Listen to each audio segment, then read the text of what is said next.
Okay.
Good morning, everyone. I am Major Andrew Lingenfelter from the Air Force Institute of Technology. Before the Secretary arrives, I'd like to make a few administrative remarks before we begin. In the event of an emergency, the front half of the auditorium will exit through the two doors on the stage and walk straight forward, across the street, and into the parking lot. The back half will egress through the rear exit, walk through the doors at the front of the building, turn right or left along the sidewalks, and congregate in the grassy areas as far from the facility as possible. All personnel are asked to stay off paved roads to accommodate emergency response vehicles. Our ushers and AFIT staff will assist in directing you to the appropriate area. Please fill in any empty seats located near the front. The ushers will help you find all the available seats. Looks like we've done a pretty good job of that. At this time, please turn off or silence all cell phones and electronic devices. There will be no photos or videos recording permitted during the town hall. Only photos by the official photographer are permitted. The Secretary will enter from the left side door of the auditorium, and as a reminder, please stand when the Secretary is announced. After making opening remarks, the Secretary will open the town hall for a question and answer session. Airmen, military and civilian, and spouses are encouraged to ask questions. If you have a question, please line up behind the microphone stand on each side of the aisle and wait for an open microphone. Please address Dr. Esper as Secretary Esper, Mr. Secretary, or Sir. If you are in the military, please state your rank, name, and organization. For civilians, please state your name and organization. For spouses, please introduce yourself. When asking questions, please be concise and to the point to give the Secretary the best opportunity to answer your question. Topics should address the larger DoD and Air Force issues as much as possible. Thank you, and the event will begin hopefully shortly. At this time, we'll continue to wait and enjoy your time. Thank you, sir.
Yeah, it wasn't my intent.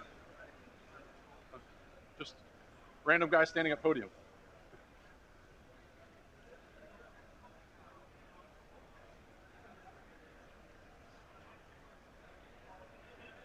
I think maybe I could lecture him on thermodynamics or something. Yeah.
All right, ladies and gentlemen, as a reminder, there will be no photos or video recordings permitted during the town hall.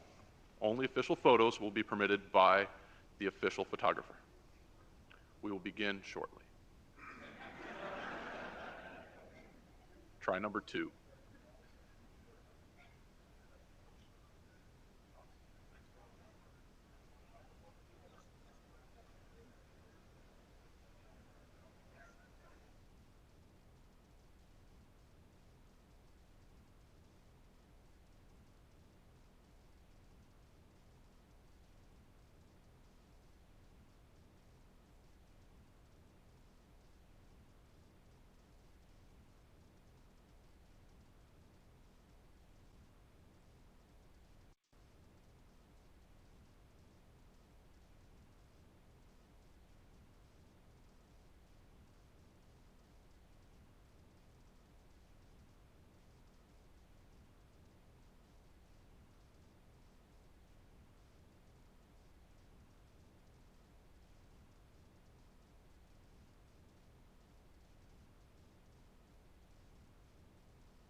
Ladies and gentlemen, the Air Force Materiel Commander, General Arnie Bunch. Everybody have a seat. So good morning, everybody. Welcome to the Family and Force Town Hall. Glad to see so many bright, smiley faces out there today. Congressman Turner, thanks for being here with us today. We appreciate your strong support of the Air Force and our mission. We appreciate even more the support you give our airmen and their families, and we appreciate that continued support. We're really glad you're able to be here today. Today is a great day for us. We get the honor and distinction of hosting the Secretary of Defense, the Honorable Mark Esper, and his lovely wife, Leah. It's very nice to have you here, ma'am. And Mrs. Esper, thank you for your dedicated service. You have spent the morning talking with spouses, and you're going to tour around today and look at some other things. And we, as senior leaders, cannot serve in these roles without a family commitment. So thank you very much for your dedicated service and your support of what we're trying to do. Secretary Esper, combat veteran, multiple positions in Congress and the Executive Department, multiple positions in industry, all in leadership roles. Last job, Secretary of the Army. Today is their first visit to an Air Force base since their confirmation. We get the privilege of being the first ones. Just this week, I was in a meeting with Secretary Esper and the others and the service secretaries as we talked with our privatized housing partners. And he made it at that time abundantly clear with all the parties involved that he not only supported the 3 lines of effort for the National Defense Strategy, but he had added a 4th, which was taking care of our service members and their families. That's why it's so important that we have spouses here today as part of this. So, ladies and gentlemen, it's an honor and privilege for me to introduce the 27th Secretary of Defense, the Honorable Mark Esper. How about a round of applause and a warm welcome, please? Secretary Esper.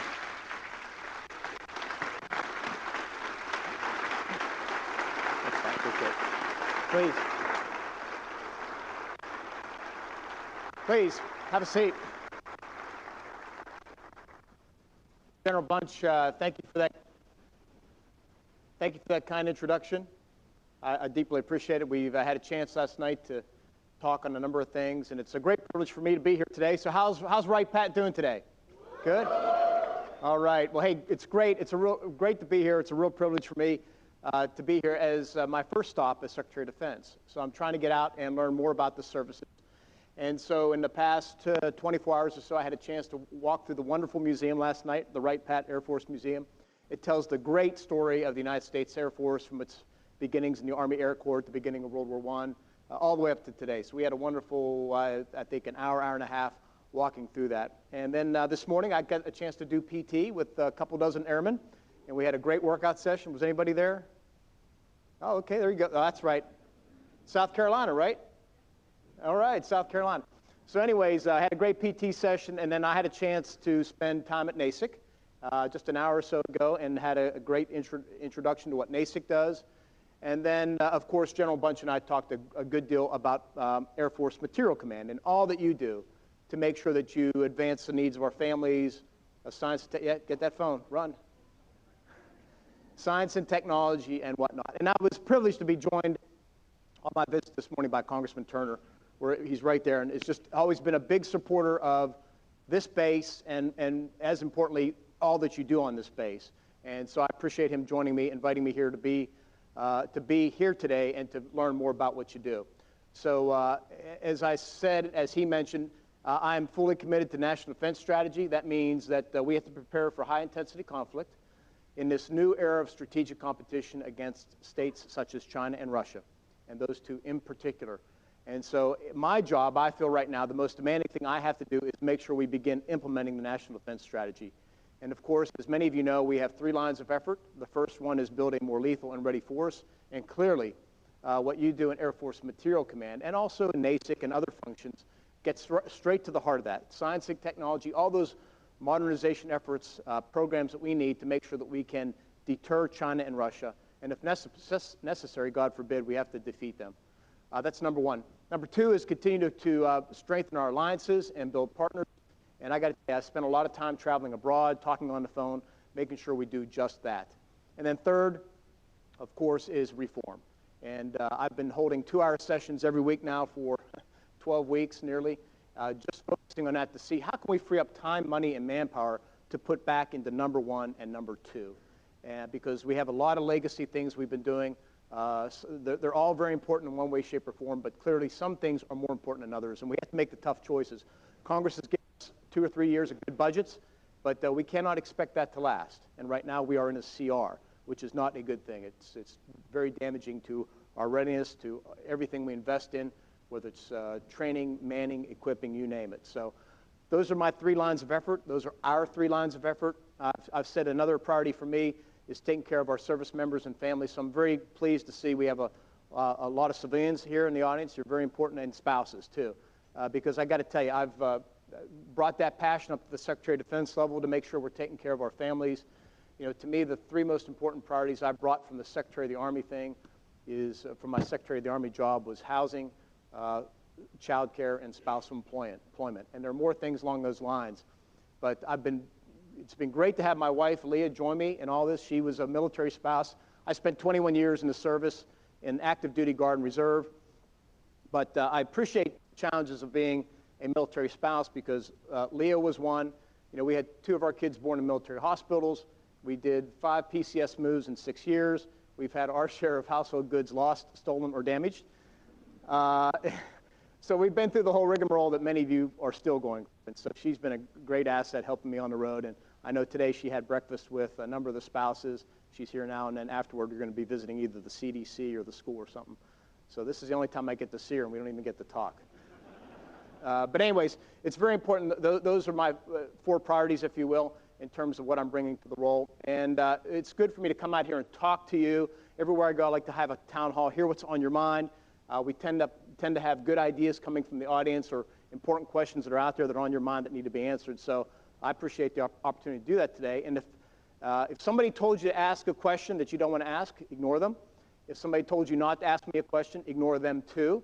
I will do my best to answer your question if I can. I'm sure General Bunch has some people down here who can help us answer your questions. So with that, I will just pause and say thank all of you for what you do, whether you're in uniform, whether you are in a suit, or whether you're a spouse. You all are sacrificing and serving our great nation, and I really deeply appreciate all that you do.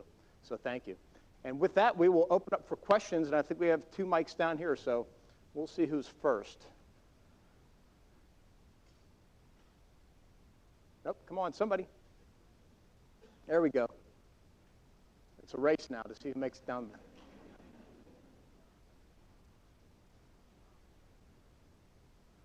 Okay, you're first. You beat him. Good morning, sir. CW4 Oliver, United States Army. I'm here as an instructor. So I got a question from an Army person at Air Force Base. Yes, sir. You know, and I wore my Air Force colored suit today, too. Did you guys pick that up? Go ahead.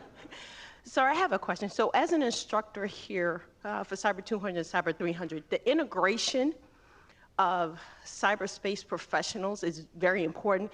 Yep. Do you, having come from the Army, see how we can integrate more a partnership with academia and the technical industries more so for education? I do understand we have research going on, but where can we bring them more in line with what we're doing and be able to take advantage of what they have because of the life cycle with technology and with training? Are you talking in terms of joint war fighting or terms Yes, sir, of joint war education? fighting. Joint war fighting, sir. Okay.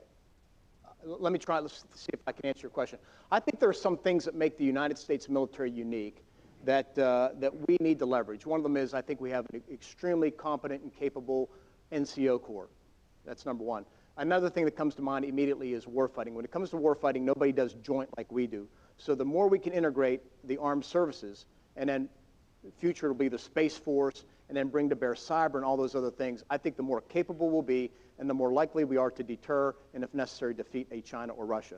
So the more we can integrate and ignore whether you're wearing a green uniform or a blue uniform or a brown uniform. I think it's all the better, makes us much more capable, and it really strengthens the joint force, because if we can fight together, if you fight as a team, you're far more effective.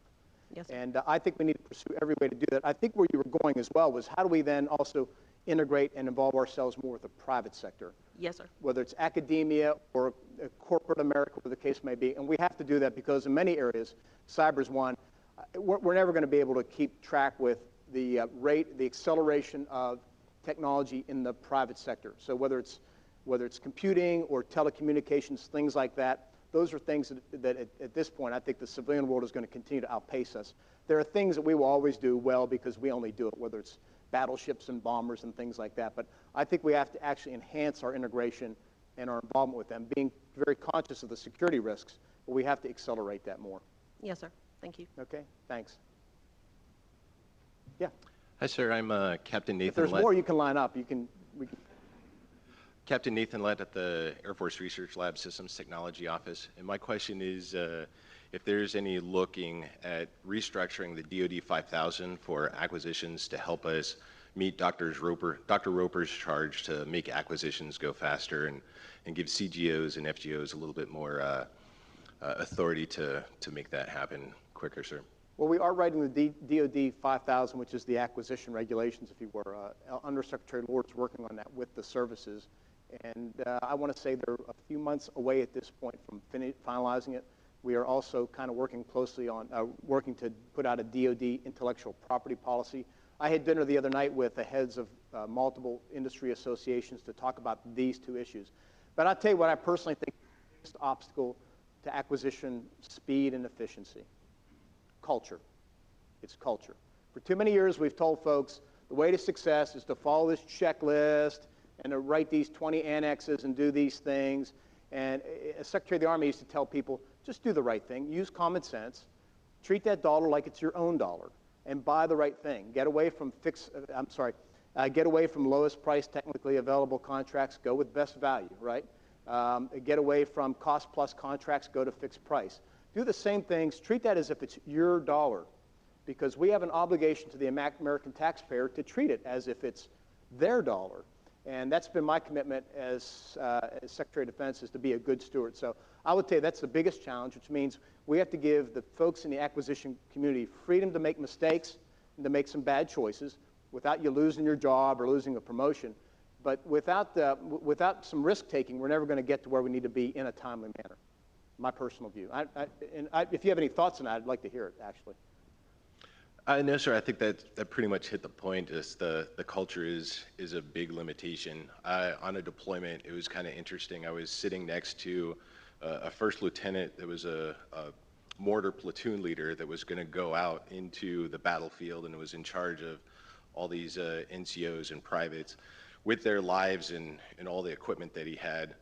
And had that responsibility, but me as a captain, I can't make simple program decisions because I'm just a captain. So I thought that was kind of interesting. Thank you, sir. I appreciate it. I know how you feel. I was just a captain, too. Wasn't that long ago, it feels like. But look, again, we have to build common sense into the system. We were talking about best value. Here's the way the system works right now for many contracts. If I told you that you had to go out and buy a car, and I said there were two cars, and if I make anybody mad, I'm sorry. But if I said car number one was a Yugo, and it cost $20,000, and car number two was a Mercedes-Benz 500 series, whatever it is, and it cost $21,000, guess which car the system tells you to buy? The Yugo, even though the Mercedes only cost $1,000 more, and you get far more features and capability and a maintenance package and all that. But that's the way the system thinks in many ways. And we got to kind of change that around and make the best value choice.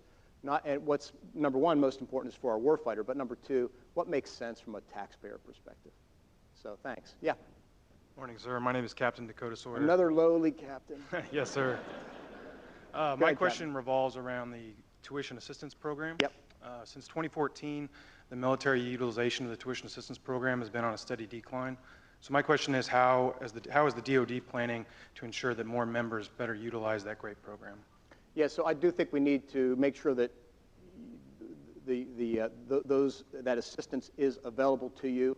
And there are certain cases, certain folks, certain specialties where we want to actually invest in you and send you to graduate school for certain things, and I'm sure that's true within the S&T community. I'm not familiar with what you said that the program is declining or whatever. I don't know if General Bunch or somebody, anybody want to speak to that?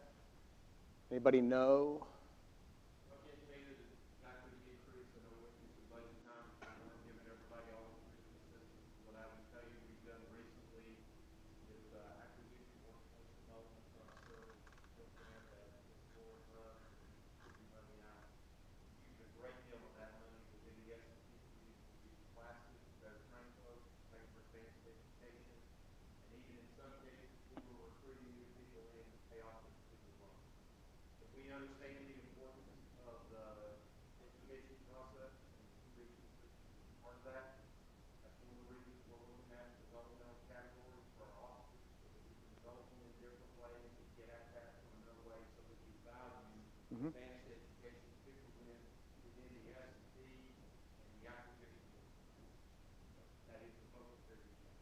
Thank you, sir. Okay, thanks. Yeah. Morning, sir. My name is Felipe Nazario. I'm a retired A-10 maintainer, greatest airplane in the world.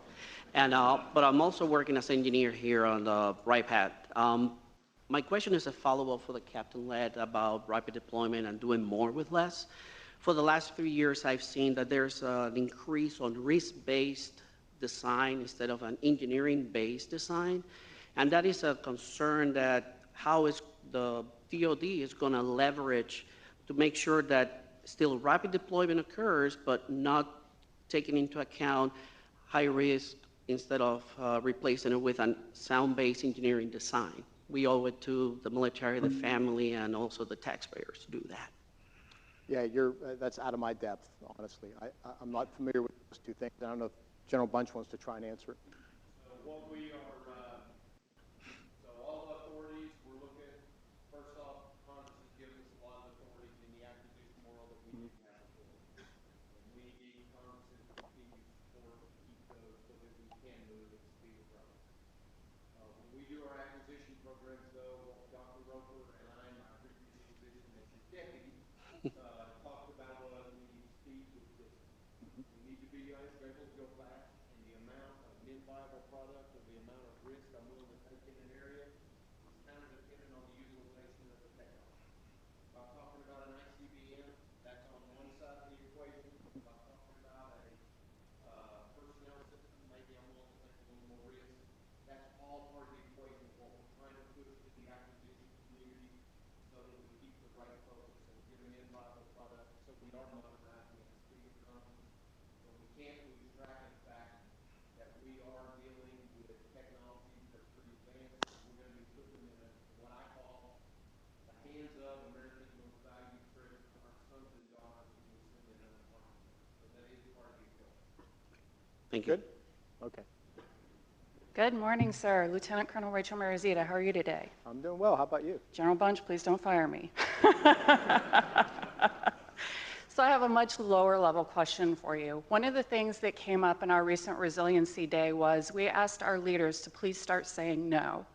And when we say that, we mean there are a lot of times, and you as a lowly captain used to be, can remember that when you have folks working for you, one of the things they say is, hey, I don't have the manpower, I don't have the money, I can't keep doing this.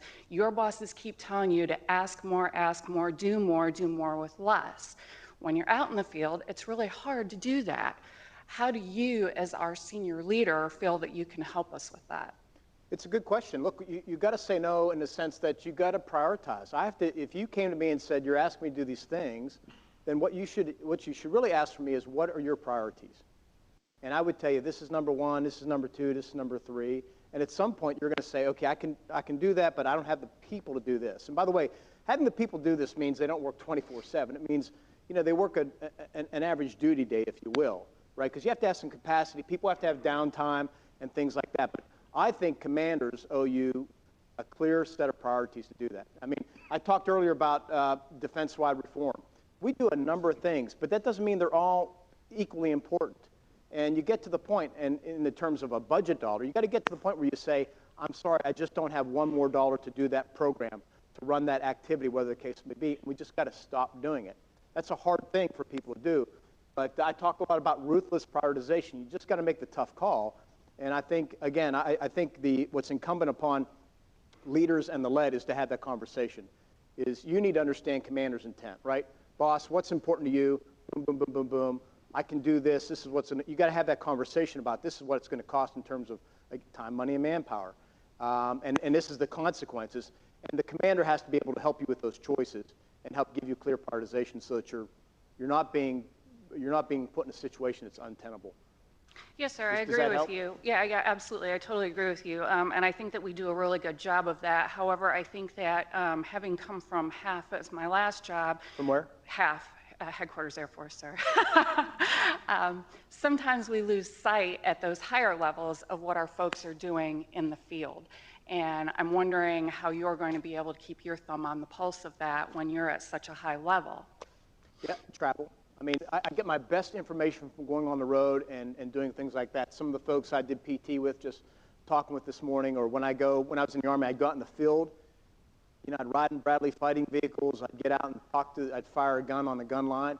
And you talk to soldiers and you talk to airmen, and they will tell you the greatest things. I mean, my wife was the one that told me, you know, in the Army, we were telling new moms you had to leave the hospital in 24 hours. That's not the law. So I had to go back to my Surgeon General 3 times to get it fixed to say, no, you get 48 hours, right? But it's stuff that she found out that nobody was willing to tell me. So I think the key, and by the way, Air Force Medical, if you're out there, you better check in on that, because I will be.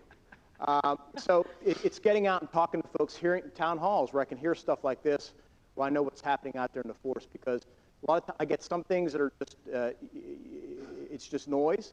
And on the other end, it's just these brilliant ideas, these great insights as to what's happening. You know, again, I'll tell you, in the Army, we had this personnel system where we were taking NCOs who had E6s 10, 11, 12 years in the service, who were served in an airborne unit, paratroop unit, right? And then we were telling them you had to be in a heavy unit. And we were setting people up for failure. And we were setting units up for failure because we thought this management system said you had to do this and then you had to do that. And we weren't allowing any time for preparation in between, let alone saying, stop, that's insane.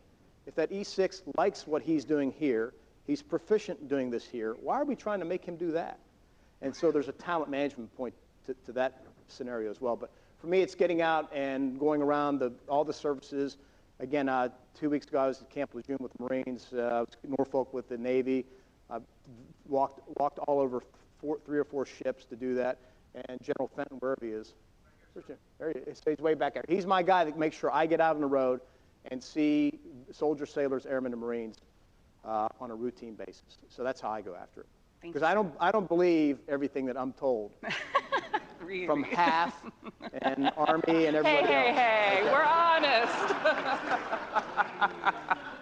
Is that good? No, that's right. Look, everybody tells me everything's great. Oh, don't worry, sir. It's great. It's fantastic. Airmen are doing fine. The sailors are doing. And then you got to go out there and you start kind of peeling away the onion. You find out. And you know who my best source of information is? The spouses. It really is. And she gets it all. They tell it like it is.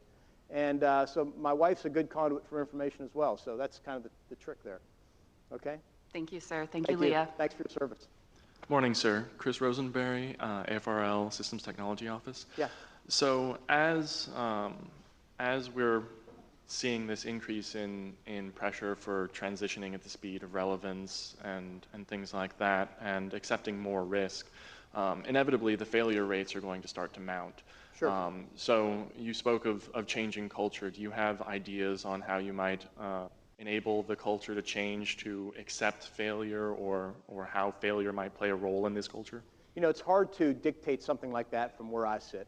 My view has always been that you have to power down to the lowest level capable and competent of making those decisions. So that's not me. It's frankly not General Bunch. It's down there in the field grade ranks or something like that, where somebody who's sitting there has to be able to decide whether that risk is worth it. And he gave you a good example of ICBMs versus personnel systems, right? But it's knowing what risk makes sense and how much you'll tolerate in order to kind of make that leap.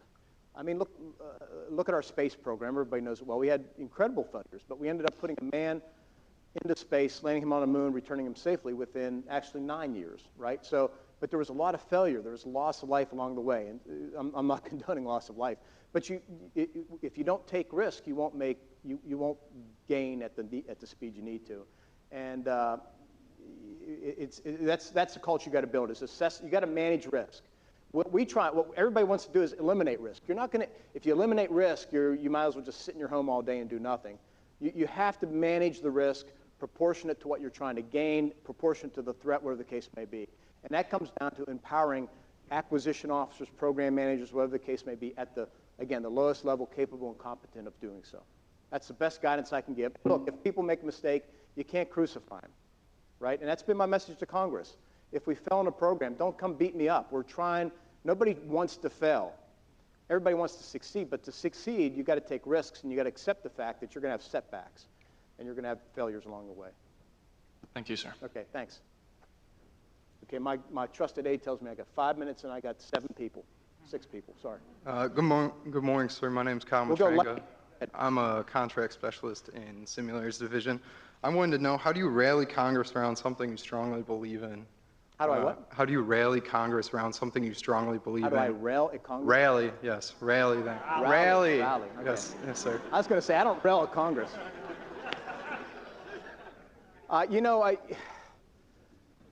First of all, you have to have good facts and data, right? You have to be able to make the case. And so then I think it's then how do you go up and you sit down with members, and Mr. Turner's great at doing this. Sit down, kind of explain the situation, let them think through it, come do a show and tell about what you're doing, and kind of make the case. Now, that doesn't always win out over politics, but my job is really to present the facts. I'm going to present a case at some point here in the coming months to Congress with regard to reform of what's called the Fourth Estate. And as I've gone through this process now, I've probably committed 20-some hours. I'm going to say, here's what I've done to eliminate or reduce low priority funding, but here's all the other things I'd like to do that make sense. But by the way, it's all dictated by law or constrained or whatever the case may be, where I need relief. And I got to come up and make the case to say, we don't want to do this. We'd like to get rid of it, but the law says this. In some cases, it's laws that are like 20, 30 years old. So I think you got to go up and make the case and find reasonable members of Congress with whom you can talk and have that conversation. I got to tell you, the Defense Committee members, both Republicans and Ds, are generally pro-defense, very supportive, very reasonable in terms of their approach. So you got to find those people. Thanks, Okay. sir. Is that fair? You want to add anything to that? I didn't get in trouble, see? Okay, I didn't do it, whatever happened, so. Yeah, good morning, sir. Jacob got a badge. King. I'm with the 788, working for Colonel Sherman. Okay. My question is about PFOS and PFOA. We're spending millions of dollars. We have established a DoD-wide task force to focus on PFOS and PFOA contamination. Yep. But none of them are focused on the people. They're focused on the drinking water, the environment, but nothing that I've seen so far is focused on the people that have had to deal with this material for a significant amount of time, that from the beginning we were told it was a safe product for us to drink, play with, and go out there and utilize. Yeah, no, it's a great question, and maybe somebody from down here can help answer this. But I will tell you, in the first 24 hours on the job, I set up the task force to deal with all facets of the program. And unless I'm mistaken, this was one of them, to make sure we understand. And for those of you who don't understand, these chemicals, the PFOS, are in everything we do. They're all throughout this room, by the way. But you're right. Are you a firefighter? Yes, sir. Okay. I'm the installation fire chief here. Yeah, but your folks are exposed to it because of, I mean, the material in the fire retardants, firefighting foam is what's needed in order to put fires out like that. Yes, sir. Particularly when you're dealing with life and munition. So it's a good question. I will follow up on it, making sure we're taking care of that, so we understand if you've been exposed as part of your duties. Okay. Yes, sir. Thank you. Thank you. Okay. I know I'm like over time, so let's go real quick. So real quick, sir. So morning, Colonel Todd Dara. I'm the director of the Global Hawk program. Yep. And my question for you, sir, tracking your 3 priorities. So you answered half the question previously on data and facts. My question to you going forward with specifically on the reform is, with that change in strategy and supporting the national defense,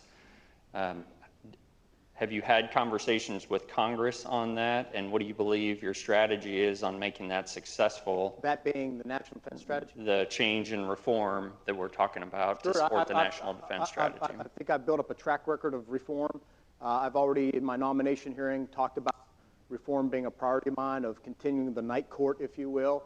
And I actually think Congress, House, Senate, Republican, Democrat, are fully supportive of reform for all the reasons what I mentioned. The only trick comes is when the reform hits their backyard. And that's the trick here. So we got to reform. There's only so much money out there. And we got to start making those tough choices, or else I won't be able to put it into the next generation this or next generation that. So those conversations are underway. Real quick. Good morning.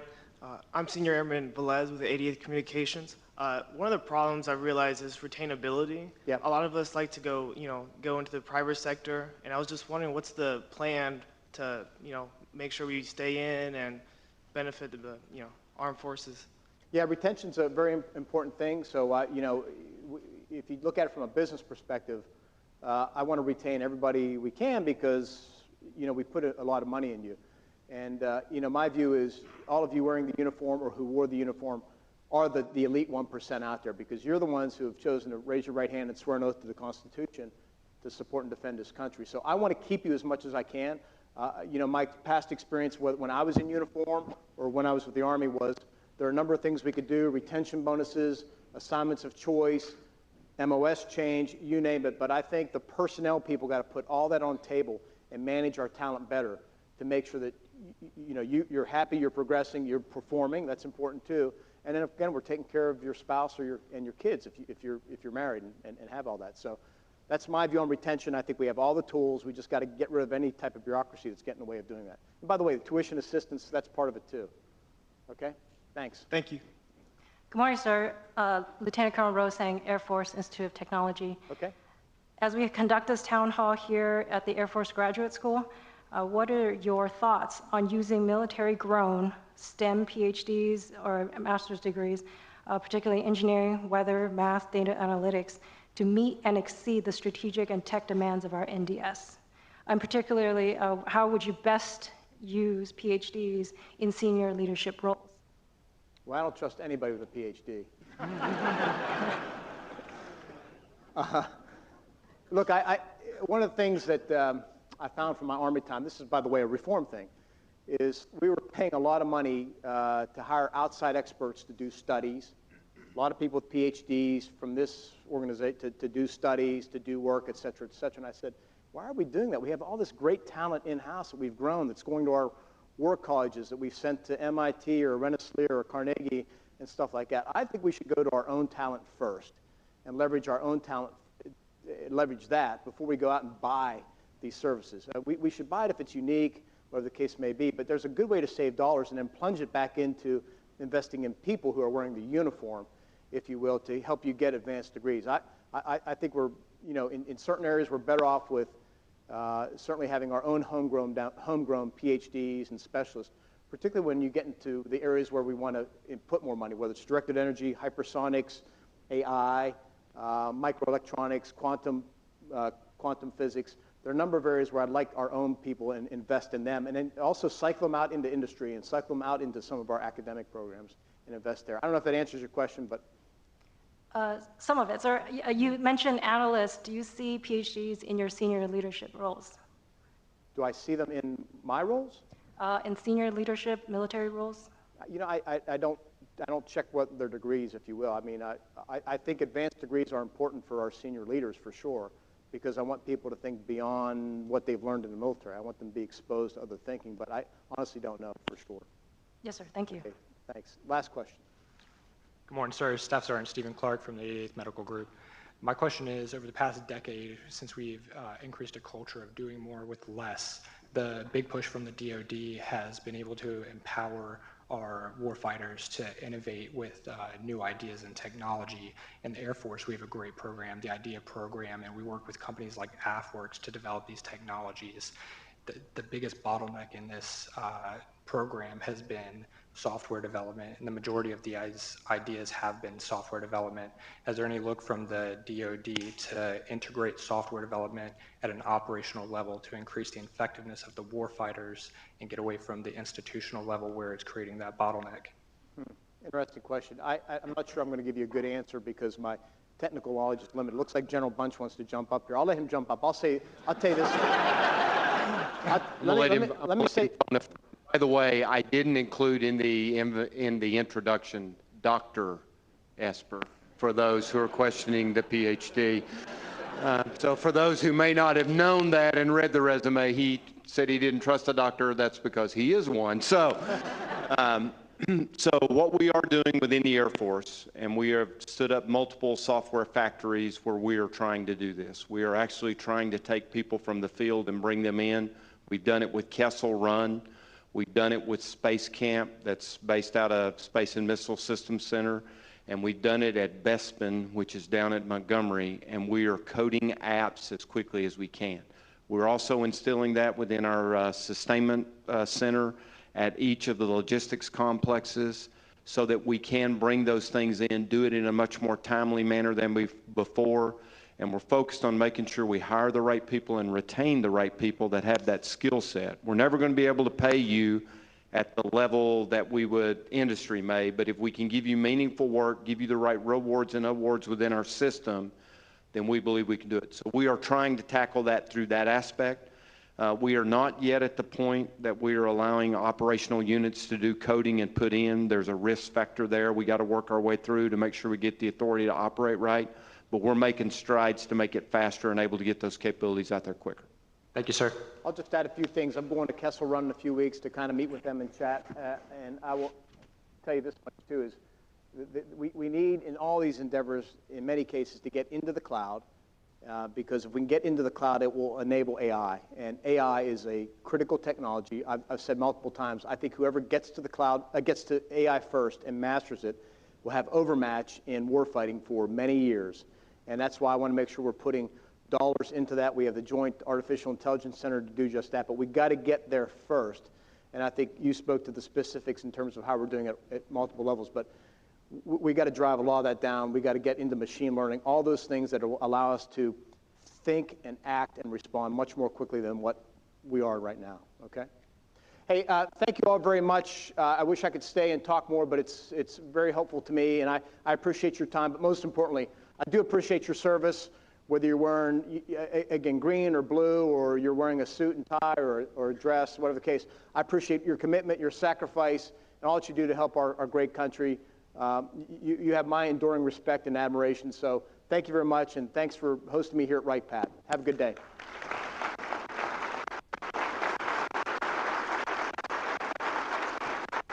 Going up this way?